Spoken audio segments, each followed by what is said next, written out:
Getting your home ready for a vacation is just as important as packing for one. Because coming home to a foul smell, surprise plumbing issues, or even unwanted guests is certainly no way to end your downtime. Welcome back everyone, Mrs. H here, and today I'm going to offer a few tips on preparing your home for a vacation. But before we begin, as always, if you want to be a part of the tribe, please subscribe. And don't forget to hit that notification bell so you don't miss a thing. Now listen, this Vacation Ready Home Plan is a 5-day plan, and each day has specific tasks carefully curated to ensure optimal effectiveness. So in a nutshell, we've tried these and they work. Although the day before your departure requires the greatest investment of your time, the return far outweighs the investment. So let's start with day 5. Day 5 we're calling an ounce of prevention. You'll want to invest in an automatic timer for your lights. And notify a trusted friend or neighbor of your vacation plans. If it's snowing, ask your neighbor friend to walk up to your garage door, mailbox, and front door several times while you're away. This, of course, is done to give the illusion of consistent activity. Day 4, check the forecast. Depending upon when you're going to be leaving, you'll want to ensure that your home can stand up to the weather that you'll be leaving behind. Is it raining? You'll want to make sure that the kids' bicycles, the family grill, and things like these are put away out of the elements. Or maybe it's snowing. How many days of packed snow do you believe your roof can handle? Believe it or not, you'll want to consider shoveling your roof before leaving. There are companies that actually provide this service. Are conditions favorable for freezing? Then consider allowing a vulnerable pipe, say one that's unprotected from the elements, to drip slowly for a day or so until the threat has passed. You could then request that your trusted neighbor friend return to your home to shut it off. Maybe the sun is shining. In that case, why even leave? I'm only kidding. Enjoy your vacation.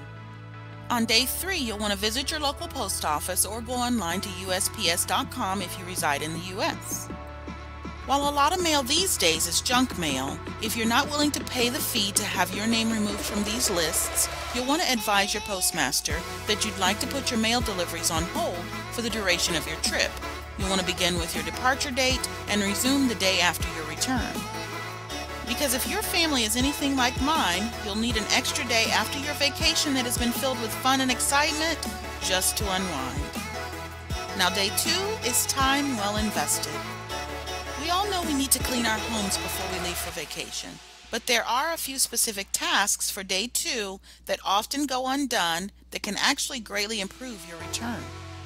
Task number 1, you'll want to clear and clean your refrigerator of everything except, and this is very important, enough groceries for one meal for your entire family. We'll talk about the importance of that meal plan in just a moment. But the last thing you'll want to return home to after a vacation is a rank odor of month-old meatloaf or whatever this is. So don't even think about it. Just throw out all your leftovers, you're not going to eat them anyway, your expiring milk and cheese, your molding bread, and even fruit and veggies that you don't plan to take with you. Your fridge should contain just one meal's worth of groceries, most of which should be stored in the freezer or in your pantry if non-perishable. Because returning to an empty fridge is likely to burden you with an unnecessary restaurant expense. And who really needs that after all the money that you've spent on a wonderful vacation? Task number 2, you'll want to clean, dry, and put away every dirty food dish in your home.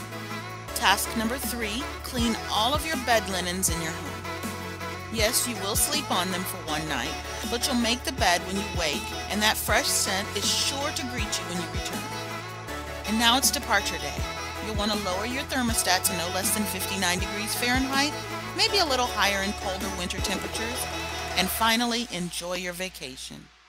Now this is by no means an exhaustive list, but this is the foundation upon which you should prepare to return to your haven. Now that you're aware, please share. For more like this coming down the pike, click right here for one you might like. Above all, be kind. Thank you for watching, and we'll see you in the next video.